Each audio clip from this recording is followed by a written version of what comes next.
What's up guys, you're watching this video, and if you're new to my channel, don't forget to subscribe and like. Today our topic is PlayStation 5 error, and the error is NP-103539-1, unable to connect to the server. So it's a simply network error. Your server is not working, or your own internet connection is not working. So I'm just going to share my screen on my left side. Here we are at the screen. So here we go to the screen, and here you check your PSN account is online or not. Then go to the username account, check your PSN account is logged in or not, and your console is logged in or not. So you must check this login settings and your PSN account. And then go to the network. Here view PlayStation Network Services. Check the server. Sometimes the server is down when you're working on the updates. If the server is working up and good, then you have a local internet problem. If the server is not working, you do nothing, just wait until the server is up. It will be good, everything.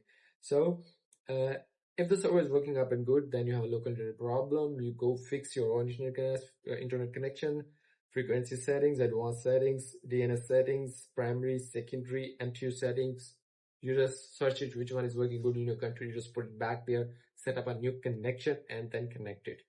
And you can use a wide LAN cable. You will get the better speed. It's just a suggestion.